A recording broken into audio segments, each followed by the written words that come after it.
Well, hello and welcome to the very first episode of Dr. Perry's podcast, Pathways to Practice, Guiding International Dentists to Success in the United States. Hi, I'm Dr. Ronald Perry, and whether you're listening from Lahore, Lima, Lisbon, Los Angeles, Boston, or wherever you might be, I want to personally thank you for tuning in. This podcast is designed to help internationally trained dentists navigate the often complicated road to licensure and practice in the United States. I've had the privilege of working with hundreds of international students and dentists as a professor and as the director of the international program at Tufts University School of Dental Medicine.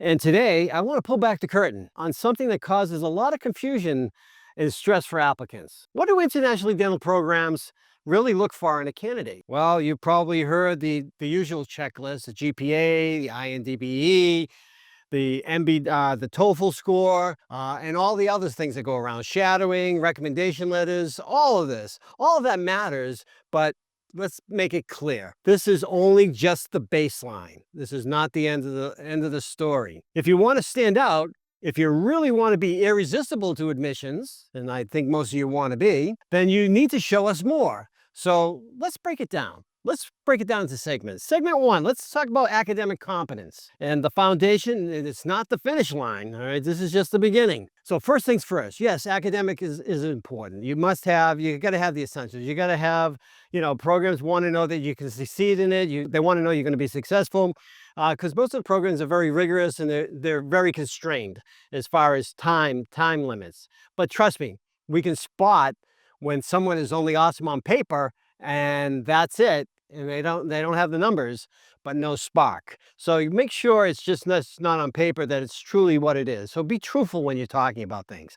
If your GPA is a 3.8, but you haven't touched a dental handpiece in 5 years, well, that could be a problem. You can't discuss your clinical judgment in a real case. You're at risk. So make sure that you keep your hands moving. Make sure you're involved in it and understand what's going on. Conversely, someone with a slightly lower GPA but has consistent patient care, well, strong clinical reasoning and recent CE courses, now that's compelling. That may be a stronger candidate than someone that has a higher GPA. So what do admissions committees ask?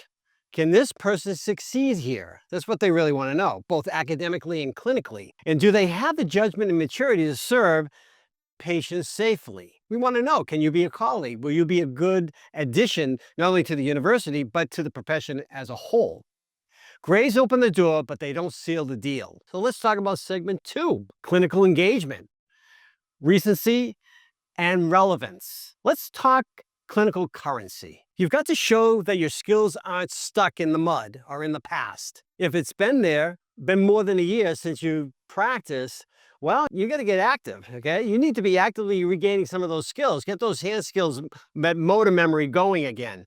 Shadowing, assisting, having a bench, doing CE courses, bench prep courses. These are all very, very important to keep you active. One thing we love to see is candidates who seek out opportunities. You sometimes have to create your own opportunities. A lot of people tell me, oh, I don't have an opportunity to do this or do that. You've got to try to make it work, whether it's paid or unpaid or whatever the case may be. You've got to try to make it work to stay connected to dentistry. It shows humility. It shows drive, that you respect the privilege of patient care. That's really what it's all about. We want to make sure that you're really doing it for all the right reasons. Let's talk about segment three, reflective self-awareness. Know your why. Why are you doing this? Are you doing it just to get a degree? Are you doing it just because your parents said so? Or because you feel you need to? Or do you really love it? I don't know. I can't tell you that. I don't know your why. Everybody's why is different. But now we're getting really into the heart of what separates applicants from really candidates. That's really the difference. Do you know why you want to practice in the United States? Do you understand the challenges, cultural shifts, the healthcare system differences? Are you running towards something or away from something? This is really the question. What's your why? And I can't give you the answer to this. I mean, this is something that's very personal, but you're going to be able to express it on the application. The best personal statements, and I read them all, trust me, I really do read them all, is not a list. It's really coming from the heart. We want to hear your voice. I want to know you. We want to know you as a candidate. Your why should connect your past with your future. So how did you get here? What did you learn? What do you hope to bring to the communities you'll serve? These are all really, really, really important questions to ask you and yourself and your family and everybody else. A candidate who says, I want to give back to the underserved population because I once had no access to dental care myself, will always catch the attention of an admissions committee, but it's not the end, it's just part of it. Passion with purpose is magnetic. You have to be compelling. So, segment 4, let's talk about resilience, adaptability, and grit. Well, let me be honest. International dental training is a roller coaster. It's not easy. It has its ups and downs. You got your visas issues, you got cultural transitions, you got financial strains for you, your family, and all the members that are involved with you, your significant others. It's not for the faint of heart. I mean, so we look for candidates who've demonstrated grit, perseverance. It may not be your first time applying to a program.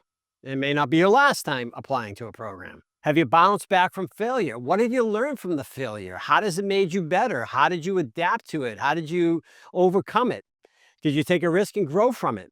Have you worked while studying, helped support your family, or volunteered in a new country? Here's the truth. It isn't just about overcoming hardships. It's about who you become because of it. That's really what's really important about it. So tell us how adversity has shaped your outlook. How has it made you better?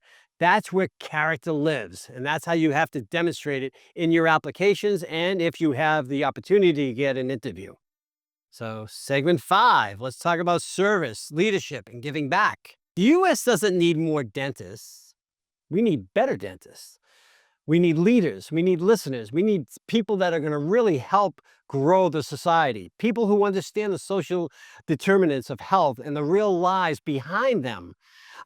It breaks down barriers. I mean, there's cultural differences you have and biases that you bring, and there's also biases that are here in the United States. So we have to overcome these things. And how are you going to bridge that gap? Applicants who volunteer with mobile clinics, mentor others, help with COVID outreach, or work with organizations like RAM USA, which I'm very, very close to. They rise to the top. Those are really important aspects to show that they really understand what they're trying to do and what they're trying to achieve.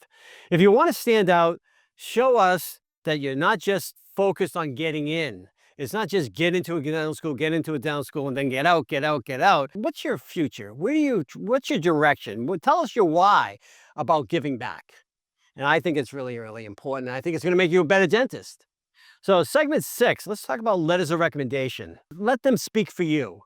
Let them get letters of recommendation of people that know you and know who you are and it can help explain your why and what you're doing. So one of the most overlooked parts of the application is your letters of recommendation. A generic letter from a well-known doctor won't help you. I can see right through that. And trust me, I do it. I don't know about all admissions committees and directors, but I call a lot of the recommendations to find out the truth. I want to know you. I want to know you as a person. I want to know if you're going to be a good fit, not only for that institution, or vice versa, if the institution is going to be a good fit for you. So a generic letter known by well-known doctors, like I said, won't help you. But a personal, detailed, and heartfelt letter from someone who truly knows you of what you've done, that can move mountains. That can be really, really important. So ask your referees to write specific moments, not just adjectives. Great person or whatever. Dr. X showed empathy during a difficult patient encounter is far more powerful than she's compassionate or he's compassionate. So tell us the why. Show us the action behind why you're a good candidate, why I want to look at you, or why admissions committees want to look at you. So, closing thoughts, the holistic picture. Let me end with this. Admissions committees aren't looking for the perfect people. We're looking for genuine, committed, humble learners who have the potential to be excellent clinicians and community contributors. Your path may not be linear. You may have gaps, challenges, maybe even setbacks. That's okay. What matters is how you frame them, how you explain them, how they make you grow from them, how it makes you a better person moving forward. Own what you have. Don't try to hide behind it. Own it and explain it. If you remember anything from this episode, let it be this. Grades and scores may open the door, but it's your character and clarity of purpose that invite us to say yes. So, thanks for joining me today on the Dr. Perry's podcast, Pathways to Practice. If you found this episode useful, please tell this to other people. Please share it with a friend, a mentor, or colleague. And don't forget to subscribe. In our next episode, we're going to talk about how to build a winning maybe CV and personal statement that gets attention. Until then, stay hungry, stay humble, and never forget why you started. This is Dr. Perry. Have a great day.